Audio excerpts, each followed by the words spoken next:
Bienvenue à toutes pour ce webinaire dédié à l'arrivée de votre enfant qui est animé conjointement par la CAF et la CEPAM de la Dordogne. Donc, ce webinaire va vous présenter les bons réflexes à adopter tout au long de votre grossesse, de la déclaration de la grossesse au suivi de votre enfant après l'accouchement. Donc, trois intervenantes vont se partager la parole au fil de la présentation. Donc, Véronique Chrisman, qui est référente technique à l'accueil de la CEPAM de la Dordogne, vous présentera les démarches à effectuer auprès de l'assurance maladie. Aurélie Fournier, qui est responsable adjointe à la CAF de la Dordogne, vous présentera les démarches à effectuer auprès de la CAF.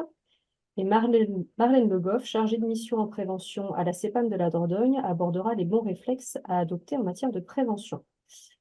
Pour ma part, je vous retrouve en fin de webinaire pour la session de questions-réponses. Donc, je vous souhaite un bon webinaire et je passe la parole à Aurélie Fournier. Bonjour à toutes. Alors, comme vous l'avez certainement déjà vécu, quand vous avez fait votre premier examen prénatal, votre médecin, gynécologue ou sage-femme vous a remis votre déclaration de grossesse où il y avait 2 volets bleus à déposer à la CAF. Une fois que vous les avez déposés, soit si vous étiez déjà allocataire, vous avez mis à jour votre profil depuis votre espace CAF.fr, ou si vous n'étiez pas encore allocataire, vous avez dû créer votre espace CAF.fr en effectuant la demande de prime à la naissance. Une fois que on a pris en compte votre grossesse, vous avez dû recevoir un email de confirmation qui vous a présenté le parcours arrivée de l'enfant et vous a informé de la date de ce webinaire qui se déroule aujourd'hui. Ce parcours vous sert de carnet de route jusqu'aux 3 ans de votre enfant et vous rappelle les démarches que vous avez à faire tout au long de la grossesse. Alors, tout comme la CAF, vous avez donc un feuillet rose qui vous a été remis pour la déclaration de grossesse, qu'il faut donc du coup transmettre à la CPAM. Parfois, le médecin le télétransmet directement via votre carte vitale aussi.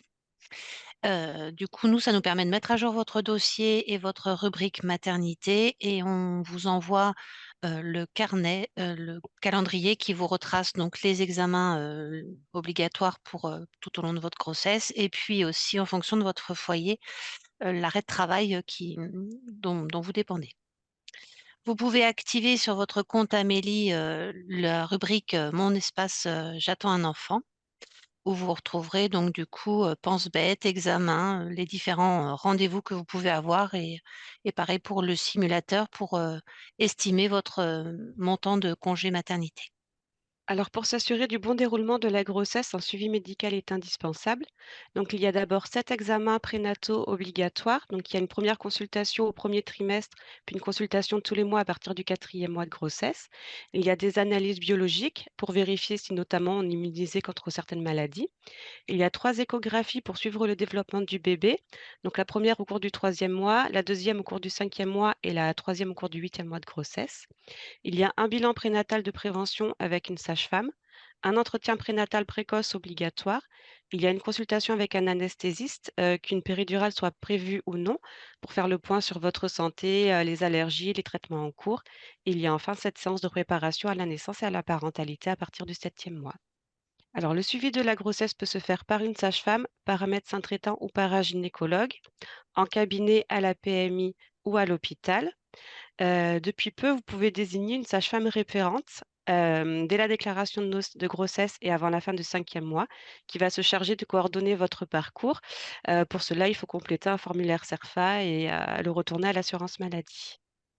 Un petit focus pour bien faire la différence entre l'entretien prénatal précoce et le bilan prénatal de prévention. Donc l'entretien prénatal précoce est, fait par une sage-femme ou un médecin. C'est pour faire le point, en fait, sur votre projet de naissance, sur, vos questions sur, l'accouchement et ça va faire dès la déclaration de grossesse est pris en charge à 100. Le bilan prénatal de prévention, lui, est à faire exclusivement avec une sage-femme et ça permet de faire le point sur vos habitudes de vie, sur les vaccinations, sur les offres de prévention dont vous pouvez bénéficier et ça à faire à partir de la déclaration de grossesse et de préférence avant la 24e semaine d'aménorrhée. Alors, le dépistage du cancer du col de l'utérus, c'est un dépistage qui est recommandé tous les 3 ans de 25 à 30 ans et tous les 5 ans de 30 à 65 ans. C'est ce qu'on appelle le frottis, hein, c'est un prélèvement de cellules au niveau du col de l'utérus qui va être ensuite analysé en laboratoire. Et alors, il n'est pas forcément à faire parce que vous êtes enceinte. Par contre, il faut bien respecter les délais qui sont recommandés. Donc, si vous n'êtes pas à jour, le frottis peut être réalisé lors de la première consultation prénatale. Et à ce moment-là, c'est sans danger pour le bébé ou sinon, ça peut être réalisé lors de la consultation postnatale. Alors, pendant la grossesse, les hormones changent et ça peut avoir un impact sur votre santé bucco-dentaire. Donc, c'est pour ça qu'à partir du quatrième mois de grossesse, vous recevez un bon de prise en charge envoyé par la CEPAM sur votre compte Amélie si vous en avez un ou par courrier. Et donc, vous pouvez bénéficier d'un bilan bucco-dentaire gratuit du quatrième mois de grossesse jusqu'aux 6 mois après l'accouchement. Et si des soins dentaires sont nécessaires ensuite, ils seront pris en charge dans les conditions de remboursement habituelles. Donc, pendant votre grossesse, vous êtes plus vulnérable face au virus. Une infection peut entraîner des complications donc pour vous et pour votre bébé. C'est pour ça que des vaccinations sont recommandées. Donc, la vaccination contre le Covid qui est recommandée dès le premier trimestre, la vaccination contre la grippe qui est recommandée pendant toute la grossesse, et la vaccination contre la coqueluche qui est recommandée à partir du deuxième trimestre de grossesse pour permettre un transfert d'anticorps au bébé. Donc, en ce moment, on est en plein dans la campagne de vaccination contre la grippe saisonnière, donc qui s'étend du 15 octobre 2024 jusqu'au 31 janvier 2025. Le vaccin est pris en charge à 100% par l'assurance maladie, donc pour les personnes à risque de complications, donc en l'occurrence les femmes enceintes.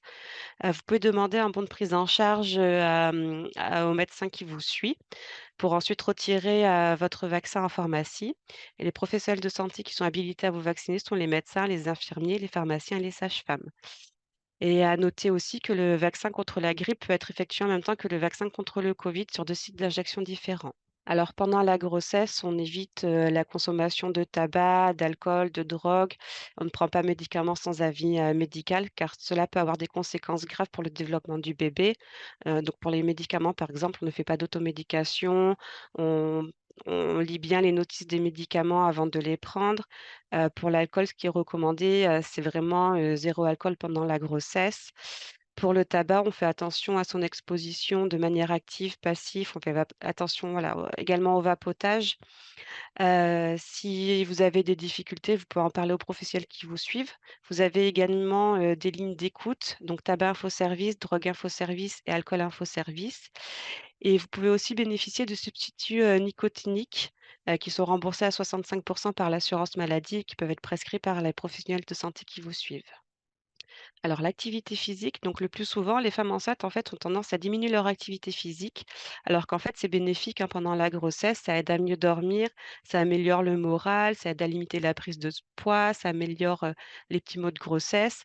Donc on privilégie par contre, la marche, la natation, le vélo d'appartement. On évite, les sports à risque de chute, les sports de combat ou, les sports collectifs. Une alimentation, variée et équilibrée est recommandée aussi pendant la grossesse pour couvrir les besoins en nutriments de la mère et du bébé. Donc on favorise les fruits, les légumes, les produits laitiers. On fait attention à limiter les produits, trop gras, trop sucrés, trop salés. On boit de l'eau à volonté et puis on fait bien attention à regarder les Nutri-Score au moment de faire les courses.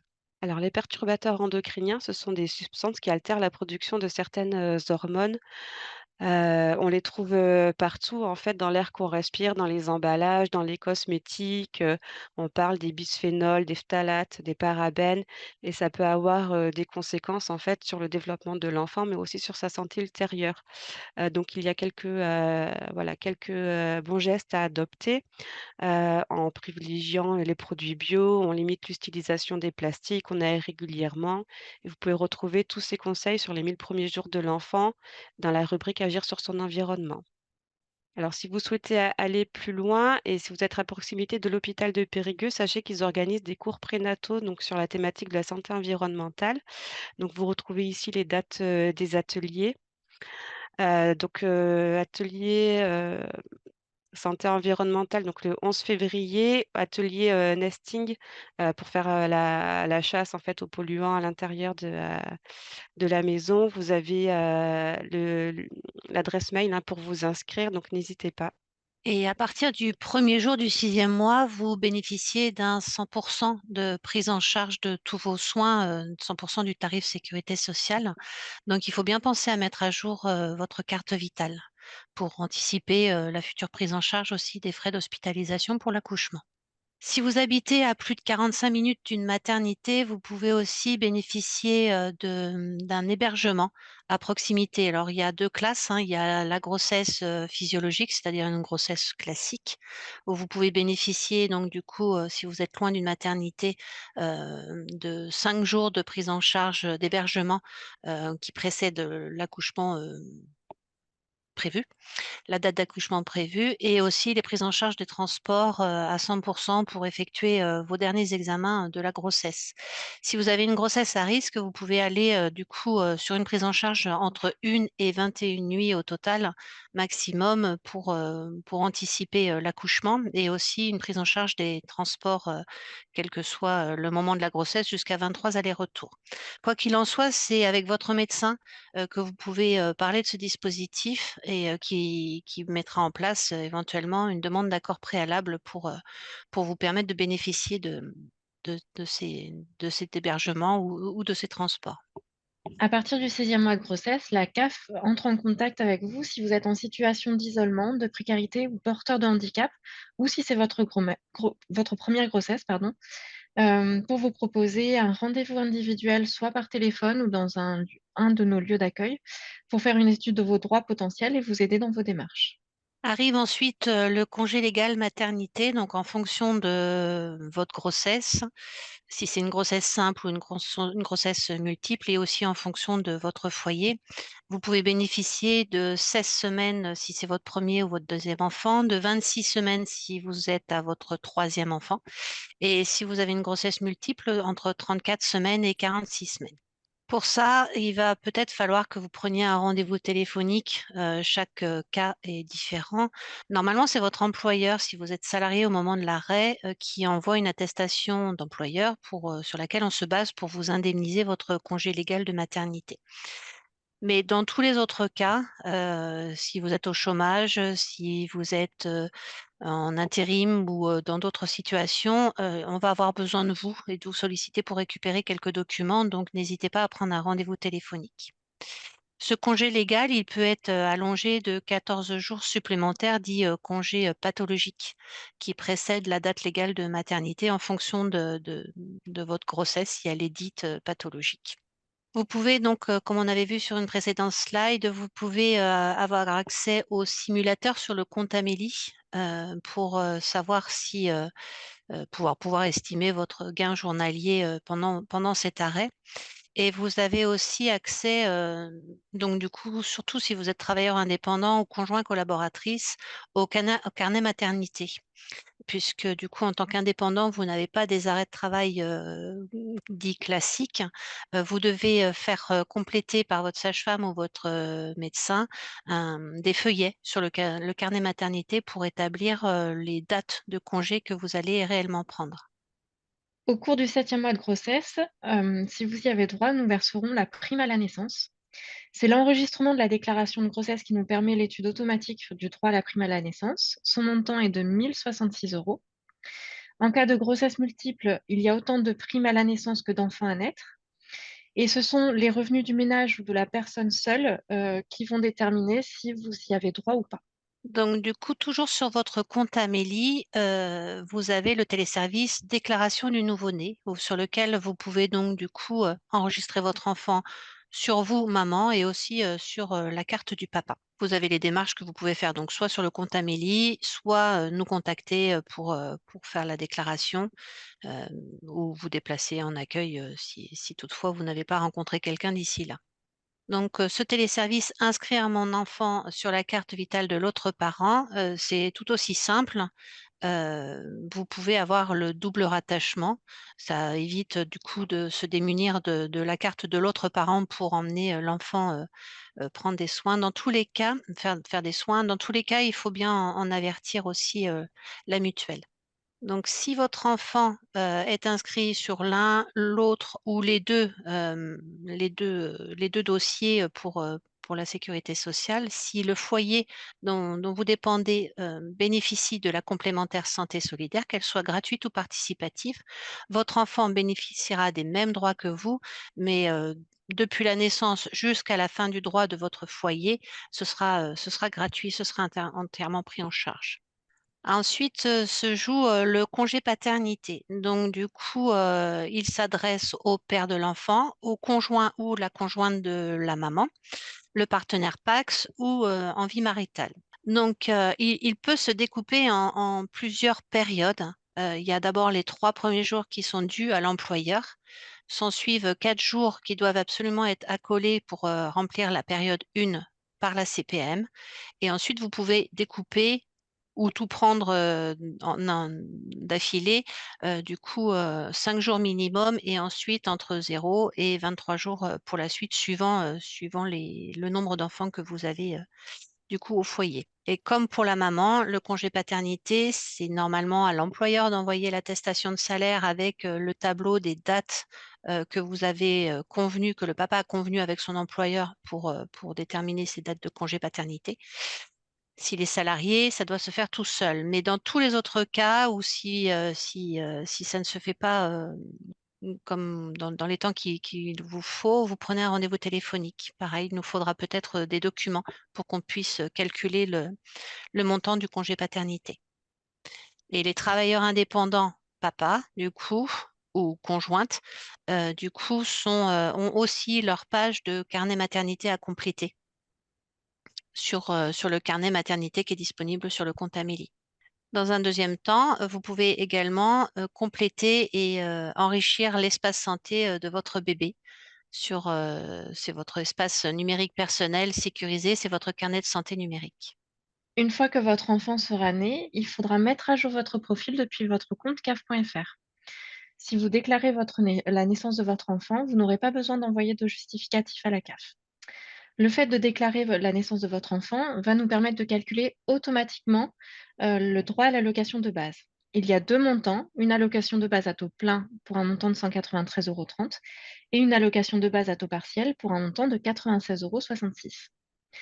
Elle est versée mensuellement à compter du mois suivant la naissance de l'enfant et jusqu'au mois précédent le 3e anniversaire. Il n'y a qu'un seul versement mensuel de l'allocation de base, sauf s'il s'agit d'une grossesse multiple. Et enfin, les revenus du ménage ou de la personne seule ne doivent pas dépasser le plafond correspondant à la situation familiale et professionnelle. Alors, à la suite de votre accouchement et à votre retour à la maison, vous allez d'abord avoir un suivi à domicile par une sage-femme jusqu'au 12e jour suivant la naissance pour réaliser la surveillance de la mère et de l'enfant. Il y a ensuite une consultation médicale postnatale par un médecin ou une sage-femme pour faire le point sur votre état de santé et prescrire les séances de rééducation périnée et abdominale si besoin, donc à faire dans les 8 semaines qui suivent l'accouchement. Il y a un entretien postnatal réalisé par un médecin ou par une sage-femme, là plutôt pour aborder le retour à la maison et si besoin, un deuxième entretien peut être proposé entre la 10e et la 14e semaine post-accouchement.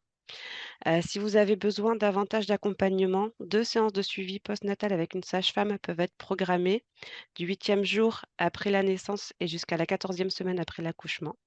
Et enfin, donc, il y a des séances de rééducation périnale et abdominale si besoin par une sage-femme ou par un masseur kinésithérapeute. Alors, l'assurance maladie peut s'occuper de l'organisation de votre suivi à domicile si vous quittez la maternité dans les 72 heures qui suivent votre accouchement. Donc, c'est le service Prado. Dans ce cas, c'est un conseiller de l'assurance maladie qui viendra vous rendre visite à la maternité pour organiser la première visite d'une sage-femme chez vous dans les 24 heures qui suivent votre retour. Il vous proposera aussi la facilitation de vos démarches comme l'affiliation de votre nouveau-né à la caisse primaire d'assurance maladie. Alors, la grossesse, et l'accouchement donc sont des périodes au cours desquelles, vous êtes plus vulnérable sur le plan psychique. Donc n'hésitez pas à en parler à votre entourage et aux professionnels de santé qui vous accompagnent. Et sinon, sachez que vous pouvez bénéficier d'un dispositif qui s'appelle Mon soutien psy et qui permet le remboursement de 12 séances avec un psychologue conventionné. Donc, sur Amélie, vous pouvez trouver un annuaire en ligne de tous les psychologues qui sont conventionnés avec nous et vous pouvez, prendre rendez-vous directement avec eux. Vous n'avez pas besoin d'une prescription médicale. Et en cas de difficulté ou de conflit, vous pouvez prendre contact avec un service de médiation familiale pour apaiser ces situations. Il s'agit d'un temps d'écoute, d'échange et de négociation encadré par un professionnel qualifié et impartial. Et son rôle est de rétablir la communication au sein du couple et de vous aider à trouver des solutions en tenant compte du bien-être de chacun. Au niveau de la CAF, on a ce partenaire qui vient dans nos locaux, donc le vendredi matin de 9 h à midi à la CAF de Bergerac et le vendredi après-midi de 14 h à 16 h à la CAF de Périgueux. Il y a aussi une aide qui s'appelle l'aide au répit. C'est la possibilité de bénéficier d'une aide à domicile diplômée et qualifiée pour vous accompagner dans votre rôle de parent. La participation financière est calculée sur la base de votre quotient familial. C'est un service payant, mais les CAF financent en partie l'intervention du professionnel. C'est une aide et un accompagnement à domicile pour retrouver l'harmonie au sein du foyer, et c'est assuré par un professionnel diplômé. Vous pourrez donc du coup avoir accès à votre espace prévention sur le compte Amélie concernant donc du coup votre bébé avec les rendez-vous médicaux, les différents vaccins en fonction des tranches d'âge. Et après, donc du coup, dans le temps, vous aurez accès à l'espace enfant-adolescent avec des conseils sur son développement. Oui, donc dès sa naissance et tout au long de son enfance, en fait, votre enfant va bénéficier d'un suivi médical continu. Donc, il y a 20 examens médicaux obligatoires jusqu'à ses 16 ans et le premier examen a lieu à 8 jours de vie. Donc, ces examens permettent de faire le point sur la croissance et sur le développement de l'enfant. Donc, ils peuvent être réalisés par un médecin généraliste, une pédiatre ou à la PMI. Ils sont pris en charge à 100% par l'assurance maladie et on vous conseille en fait de choisir dès maintenant le professionnel qui va suivre votre enfant et de programmer avec lui le premier rendez-vous. Donc depuis, le 1er janvier 2018, il y a 11 vaccins qui sont obligatoires et qui protègent contre 11 maladies aux conséquences, graves. Donc vous avez ici le calendrier, des vaccinations. Donc le parcours vaccinal est simplifié. C'est, 10 injections qui sont réparties sur 6 rendez-vous parce qu'il y a des vaccins combinés et ces, vaccinations peuvent être faites, hein, lors des examens, de suivi qu'on a vu sur la slide d'avant. Donc il y a des vaccins, qui sont, pas obligatoires mais conseillés et il existe aussi un traitement, enfin 2 traitements préventifs contre la bronchiolite, hein. C'est cette infection, virale qui sévit, en automne, et à l'hiver. Donc en fait, il y a un premier traitement qui est à destination des nouveau-nés. Donc il s'agit d'un anticorps donc qui s'appelle, Beyfortus qui est injecté, sous forme de piqûre et qui va protéger, l'enfant pendant 5 mois. Donc il peut être, vacciné avant, la sortie de la maternité. Sinon, il y a un vaccin maternel qui s'appelle Abriso et voilà, si vous êtes, vacciné autour du 8e mois de grossesse, ça permet un transfert d'anticorps et donc ça protège l'enfant après la naissance.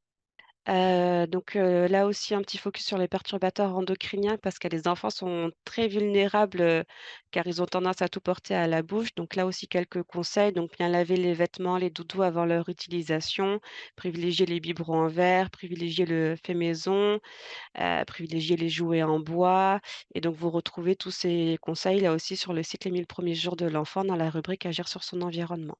La prépare, c'est la prestation partagée d'éducation de l'enfant et c'est elle qui vient vous aider si vous décidez de cesser totalement ou partiellement votre activité.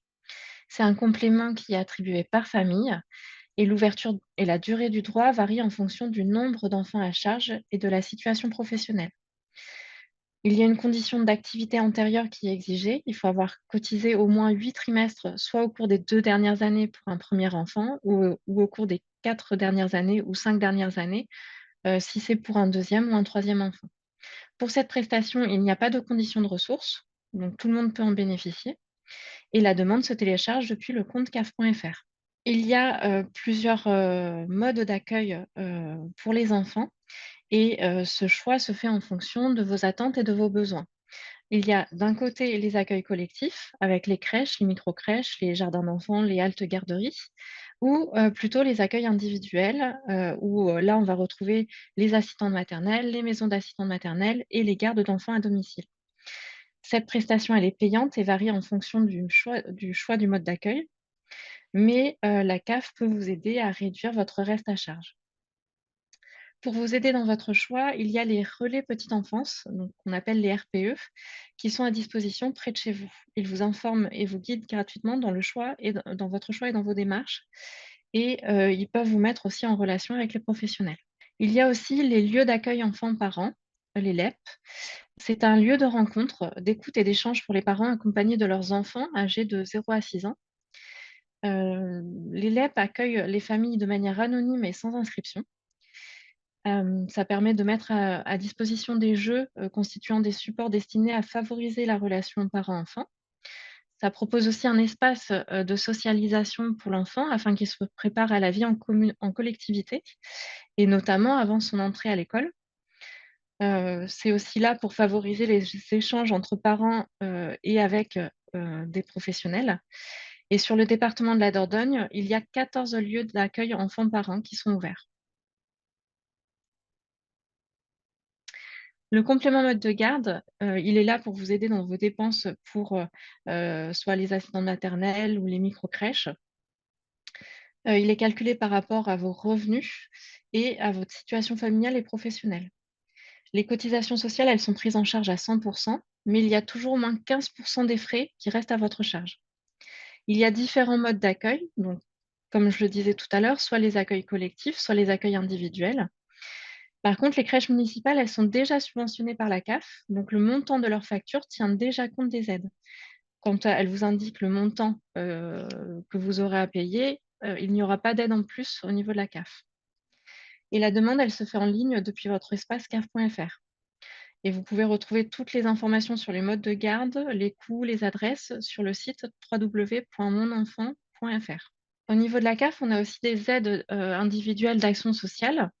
Il s'agit notamment d'un prêt d'équipement de puériculture. C'est si vous accueillez votre premier enfant et que votre quotient familial est inférieur à 700 €. C'est un prêt qui est sans intérêt, donc un prêt à 0%.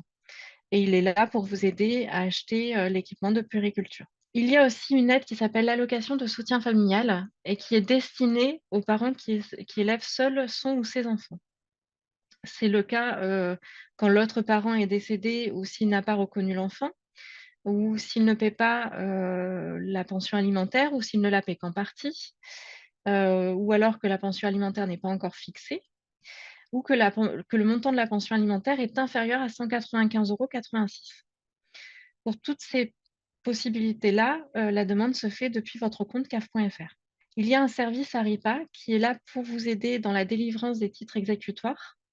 Elle gère la prestation ASF, donc l'allocation de soutien familial, qui est non recouvrable ou recouvrable et complémentaire. Ce service gère aussi le recouvrement des impayés de pension alimentaire. Elle met aussi en œuvre l'intermédiation financière, donc sur décision du juge, et elle informe les parents en cours de séparation sur leurs droits afin de les accompagner dans leur démarche. Merci pour vos présentations. Donc, on va pouvoir passer à la session de questions-réponses. Et on a déjà quelques questions par rapport à une date présumée de grossesse qui a été modifiée avec un décalage de 3 jours. Comment le déclarer auprès de la CPAM? Alors, il faudra un correctif du médecin qui dit bien que la nouvelle date à retenir, c'est celle qui est décalée de 3 jours. Ça engendrera un décalage pour votre 100% et aussi un décalage pour votre congé maternité. Mais sans gravité, hein, il faut juste avoir un correctif. La question suivante concerne la prime à la naissance, qui a été refusée puisque le calcul se base sur les revenus des 2 années précédentes. Oui. Donc l'enfant naîtra en 2025. Est-ce qu'il y a un recalcul qui peut être fait du coup sur l'année 2023? Et est-ce que le montant des allocations familiales mensuelles tiendra compte également de ces revenus 2023 ou est-ce que c'est corrélé au versement de la prime à la naissance? Non, alors c'est pas corrélé au versement de la prime à la naissance. Donc la prime à la naissance, elle est calculée par rapport au 7e mois de grossesse. Donc malheureusement, si en effet le 7e mois de grossesse était en 2024, on se base bien sur les ressources de l'année 2022. Toutefois, si la naissance est prévue pour 2025, quand on calculera l'allocation de base ou les allocations familiales, on se basera bien sur les ressources de l'année 2023. Alors, la question suivante concerne le dispositif Prado en cas d'accouchement à domicile avec une sage-femme. Comment en bénéficier? Alors, techniquement, le service Prado, c'est le service de retour à domicile. Les conseillers assurance maladie se déplacent uniquement dans les établissements. Donc, si vous accouchez à domicile, il est compliqué d'en bénéficier, mais du coup, ce sera à la sage-femme, hein, qui va vous accoucher, d'organiser après le suivi à domicile directement.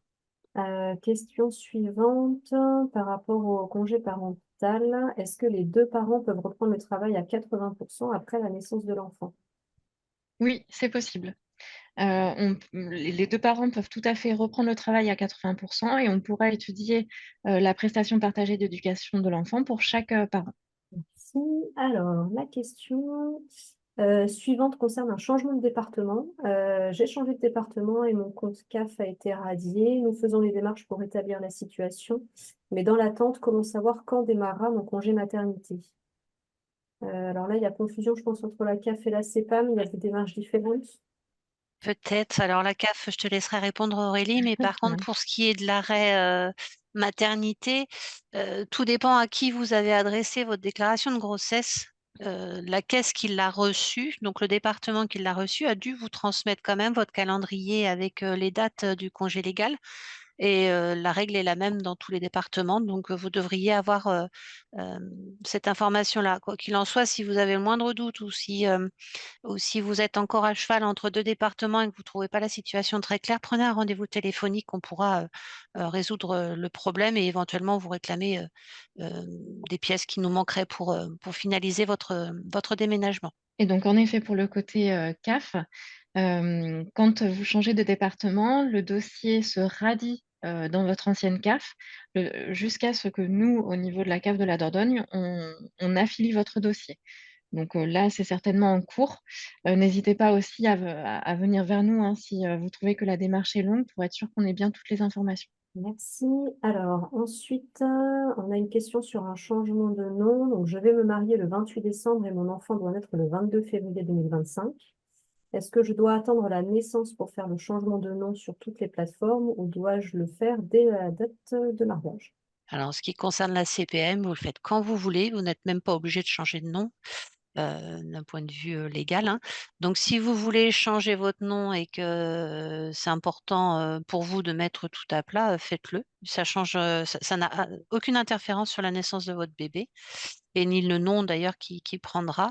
Moi, je vous conseille peut-être d'attendre que la naissance et tous les soins soient faits pour modifier votre carte vitale. Modifier votre nom n'engendre pas forcément l'invalidation de la carte vitale, mais si vous voulez changer ne serait-ce que la gravure de votre carte, vous pouvez le faire, mais pendant une dizaine de jours, 15 jours maximum, depuis le compte Amélie, vous serez sans carte vitale. Donc avec un peu plus de délai concernant les soins, si vous avez des feuilles de soins à ce moment-là. Mais quand vous voulez, vous le faites quand vous voulez. Au niveau de la CAF, vous pouvez déclarer votre mariage dès qu'il est passé. Nous, on mettra à jour votre situation familiale, votre changement de nom si vous en faites le choix. Et il n'y aura aucun impact après par rapport à la suite de la grossesse ni à la naissance de votre enfant. Alors, j'ai une question. Donc, en fin de CDD le 31 décembre 2024, puis chômage ensuite, congé maternité qui démarre le 23 mars 2025.